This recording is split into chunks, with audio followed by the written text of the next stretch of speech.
یہ 20ویں صدی کے آغاز کے وقت جسے ہم پورا کہتے ہیں مڈل ایسٹ، بلکہ صرف مڈل ایسٹ نہیں، پورا شمالی افریقہ سلطنت عثمانیہ کا حصہ تھا، خلافت عثمانیہ۔ لیبیا، الجزائر، مصر، پورا حجاز، یمن، پورا عراق، شام، اور یہ شام ہی کے حصے ہیں در حقیقت، اردن اور لبنان، یہ شام عرب، عراق عرب، یہ پورا علاقہ خلافت عثمانیہ یہ اس کا حصہ تھا۔ پہلی جنگ عظیم میں انگریزوں نے عربوں کو بغاوت پر آمادہ کیا، غداری پر آمادہ کیا، انہوں نے خلافت عثمانیہ کے خلاف بغاوت کی، بیج بوئے ان کے دلوں کے اندر نفرت کے، ابھارا انہیں تم ترکوں کے غلام کیوں ہو، تمہیں خود حاکم ہونا چاہیے، تم کھڑے ہو جاؤ، ہم مدد کریں گے، تم بغاوت کرو، تم ان ترکوں کے خلاف ہماری مدد کرو، ہم تمہیں آزاد کر دیں گے، تم اپنے پاؤں پر خود کھڑے ہو جانا۔ یہ بہت ہی ہمارے لیے دردناک المیہ ہے اس پہلی جنگ عظیم کا۔ کرنل لارنس جیسا شخص، برطانوی استعمار، اور اس کے نتیجے میں عربوں نے بغاوت کی۔ اور اس قدر دردناک بات آپ کو بتا رہا ہوں، میں پہلی مرتبہ جب سن 62 میں حج کے لیے گیا مدینہ منورہ میں، ابھی وہ ریل کے انجن کھڑے ہوئے تھے۔ یہ ترکی کے زمانے میں، سلطنت عثمانیہ کے زمانے میں بغداد سے مدینے تک ریلوے لائن تھی۔ یہ پورا ایک عالم سلطنت عثمانیہ، صرف سلطنت نہیں، خلافت عثمانیہ، پوری ٹرینیں جو ہے ترکوں کی اڑائی گئی، ہزاروں ترکوں کو شہید کیا گیا، یہاں تک کہ صحن حرم میں شہید کیے گئے سینکڑوں ترک۔ یہ جرم تھوڑے نہیں ہے، معمولی نہیں ہے۔ آج جس کی سزا مل رہی ہے، معلوم ہونا چاہیے کہ وہ جرائم کون کون سے تھے۔ اب بھی جو لوگ گئے ہیں انہوں نے دیکھا ہوگا، ترکی کا قلعہ موجود ہے اوپر پہاڑی کے اوپر، حرم کا جو سب سے بڑا دروازہ ہے باب ملک عبدالعزیز، اس کے سامنے ایک لائبریری ہوتی تھی، اب تو غالباً وہ بھی گرا دی گئی ہے، اس کے پیچھے پہاڑی پر ترکوں کا قلعہ ہے پرانا، اس پر توپیں موجود تھیں۔ جب بغاوت ہوئی ہے، جو حرم میں آئے ہوئے تھے ترک فوجی، ظاہر بات ہے نہتے،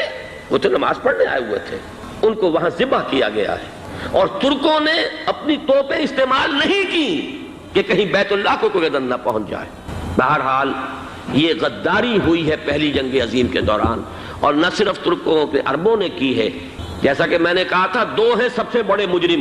روئے ارضی کے اوپر امت مسلمہ کے طبقات۔ ہمارا پنجابی سپاہی بھی جا کر انگریزوں کی مدد کر کے ایلن بی کو قبضہ جو لے کر دیا بغداد کا، اس میں ہمارے مسلمان پنجابی سپاہی بھی شامل تھے۔ یہ خون چکاں باب ہے ہماری تاریخ کا اس صدی کا۔ لیکن اس کے بعد سلطنت عثمانیہ کے ٹکڑے ہو گئے، چیتھڑے ہو گئے۔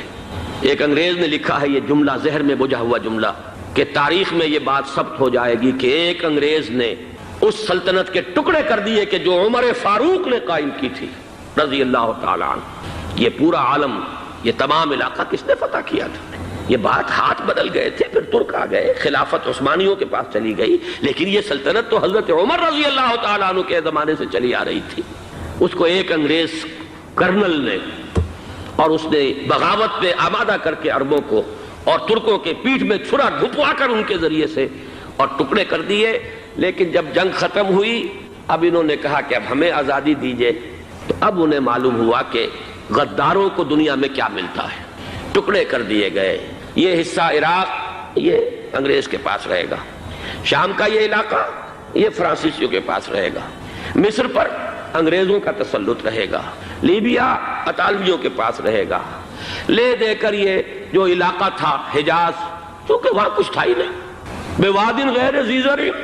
یہ عربوں کے پاس چھوڑ دیا گیا۔ اس وقت جو بادشاہ ہیں شاہ حسین اردن کے، ان کے دادا سب سے بڑے غدار وہی تھے، لہذا ان کو اس علاقے کی بادشاہت دے دی گئی۔ اس کے بعد نجد سے ایک تحریک اٹھی ہے، وہ سعودی جو خاندان ہے وہ نجد سے اٹھا ہے۔ نجد میں اس وقت کچھ بھی نہیں تھا، وہ تو صرف ریت کے تودے تھے اور کچھ بھی نہیں، لہذا ادھر کسی استعماری قوت کو دیکھنے کی ضرورت ہی نہیں تھی۔ وہ تو بعد میں تیل برآمد ہوا، اس کی حیثیت ہو گئی، اور یہ امارات کا علاقہ جو ہے اس کی دنیا میں اب گویا کہ یوں سمجھیے کہ جو سب سے زیادہ اہم علاقے ہو سکتے ہیں روئے ارضی کے نقشے پر، ان میں سے ایک وہ ہو گیا۔ لیکن یہ اس وقت کی بات میں کر رہا ہوں، کوئی حیثیت نہیں تھی، لہذا اس کو چھوڑ دیا گیا۔ یہ ہے تاریخی پس منظر، یہ لکیریں جو کھینچی گئی ہیں، یہ ایک ملت اسلامیہ کو جو قومیتوں میں تقسیم کیا گیا، پھر نعرے لگوائے گئے المصر للمصریین الشام للشامیین۔ اب شامی ایک علیحدہ قوم ہو چکے ہیں، مصری ایک علیحدہ قوم ہو چکے ہیں، عراقی ایک علیحدہ قوم ہو چکے ہیں۔ یہ ساری تقسیمیں استعمار کی پیدا کرنا ہے، اس کا کوئی تعلق اسلام کے ساتھ نہیں۔ اب ضرورت تو اس بات کی تھی کہ استعمار کے پنجے جب یہاں سے کچھ ہٹے دوسری جنگ عظیم کے بعد ایک دور آیا، امریکہ ابھرا ہے دنیا کی عالمی سطح پر سیاست میں، اس کے ہاں کچھ آزادی کے تصورات تھے، اس نے بھی سپورٹ کیا۔ برطانیہ کمزور ہو چکا تھا، وہ اتنے بڑے علاقے کو ہولڈ نہیں کر سکتا تھا۔ ہندوستان بھی آزاد ہوا، پھر یہ کہ اور دوسرے علاقوں سے بھی اس کو پسپائی اختیار کرنی پڑی۔ استعمار کے پنجے جس طرح بھی ہوئے، ان کے سینوں سے، عربوں کے سینوں سے جو ہے گویا کہ وہ ہٹے، لیکن امریکہ نے ایک اپنی بہت بڑی حکمت عملی جو اختیار کی، عالم عرب کے سینے میں اسرائیل کا خنجر پیوست کر دیا تاکہ یہ کبھی آزاد نہ ہو جائیں، ہمارے انگوٹھے تلے رہے، ہماری پالیسی گورن کرے۔ یہ استعمار کا دوسری جنگ عظیم کے بعد جہاں برطانوی استعمار، فرانسیسی استعمار رفتہ رفتہ یہ ہٹنے شروع ہوئے، صدر ناصر نے انگریزوں کو اٹھا کر پھینکا میڈیٹرینین میں اور دوسرے جگہوں سے، الجزائر نے آزادی حاصل کی فرانس سے، اطالویوں سے جو ہے لیبیا والوں نے آزادی حاصل کی، یہ ہو گیا، لیکن ایک خنجر پیوست کر دیا گیا اسرائیل کا سینہ عرب۔ اس صورتحال میں ظاہر بات ہے کہ ایک تو بڑی آئیڈیل پوزیشن تھی کہ پورا عالم اسلام متحد ہو، لیکن وہ تو بہت دور کا خواب معلوم ہوتا ہے۔ علامہ اقبال سے بڑا کوئی نقیب نہیں ہے ملت اسلامی کی وحدت کا، ایک ہو مسلم حرم کی پاسبانی کے لیے نیل کے ساحل سے لے کر تا بخا کے کاشغر، لیکن انہیں بھی اپنے لیکچرز میں کہنا پڑا کہ اس وقت جو صورتحال ہے پورے عالم اسلام کی ایک وحدت بن جانا تو تقریباً ناممکن نظر آ رہا ہے۔ اگر کسی طرح ایک common wealth of Muslim nations وجود میں آ جائے تو بھی بڑی کامیابی ہوگی، لیکن اس سے بھی پہلے یہ تو زیادہ آسان تھا کہ عالم عرب ایک وحدت کی شکل اختیار کر لے۔ یہ تو ایک قوم ہے، اکثر و بیشتر ایک نسل یا زیادہ دو نسلیں کہتی ہیں، شمالی افریقہ میں بربر نسل بھی ہے، باقی تو سب عرب ہے۔ یہ پورا عالم ایک نسل، ایک زبان، پورے اتنے رقبے کے اوپر بولے جانے والی ایک زبان، یہ تو ایک ہو جائے۔ افسوس یہ ہے کہ اس کا ایک ہو جانا، ایک شخصیت ابھری تھی جو مذہبی مزاج کی شخصیت تھی، جو دینی مزاج کی حامل شخصیت تھی، اگر اس کی قیادت میں عالم عرب متحد ہو جاتا تو واقعتاً ایک بہت بڑا جو ہے مرحلہ وہ طے ہو جاتا پوری عالمی ملت اسلامیہ کی ایک وحدت اختیار کرنے کا۔ وہ شخصیت تھی شاہ فیصل شہید کی، اور اس لفظ کے ساتھ ہی آپ کے ذہن میں آ گیا ہوگا کیوں انہیں شہید کر دیا گیا، کس نے کیا کرایا، کہاں سے تعلیم حاصل کر کے آیا تھا وہ جس نے شہید کیا شاہ فیصل شہید کو، اس کی گردن پر کون سوار تھی، وہ یہودی لڑکی کے جس کے فوٹو بھی شائع ہوئے، ایک گردن پر اٹھائے کھڑا ہوا شہزادہ اپنی ایک یہودی دوست کو، لڑکی کو، اور وہی ہے کہ جس نے جا کر پستول سے شہید کیا ہے۔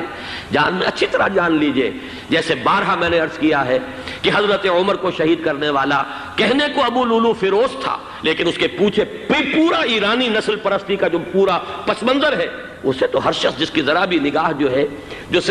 جو صرف منظر کو نہ دیکھ رہی ہو، پس منظر کو بھی دیکھنے والی ہو، وہ تو جان لے گی کہ ابو لولو فیروز ایک فرد کا نام نہیں تھا، وہ ایران کا انتقام تھا عالم عرب سے۔ بالکل اسی طریقے سے یہ امریکی استعمار کا ہتھ کنڈا تھا، اسے محسوس ہوا۔ شاہ فیصل مذہبی مزاج کا شخص یہ ابھر رہا ہے، اور یہ شاہ فیصل کی حکمت عملی کا ذرا آپ اندازہ کیجئے۔ لاہور میں سمٹ کانفرنس ہوئی، اس میں وہ آئے، سب سے ٹاورنگ پرسنالٹی پورے اس وقت عالم اسلام کے اندر شاہ فیصل کی تھی، اور وہ گویا کہ ایک بہت ہی جس کو کہا جائے کہ ایک بہت ایلڈرلی، ایک بزرگانہ ایک شخصیت جو ہے، اور انہوں نے اپنے دولت کے دروازے، عرب میں وہ مشہور تھے کہ نہایت خسیس اور بخیل انسان ہے، اس لیے کہ وہاں وہ خرچ کرتے تھے حساب کتاب کے ساتھ، لیکن ان کے خزانے کھلے ہوئے تھے عالم اسلام کے لیے، ادھر بھی مدد ہے، ادھر بھی مدد ہے، ادھر بھی کام ہو رہا ہے، ادھر بھی کام ہو رہا ہے۔ پھر انہوں نے تیل کا ہتھیار استعمال کر کے ایک دفعہ امریکہ کو دن میں تارے دکھا دیے تھے، لہذا ان کا ہٹایا جانا سین سے یہ امریکی استعمار کے لیے لازم تھا۔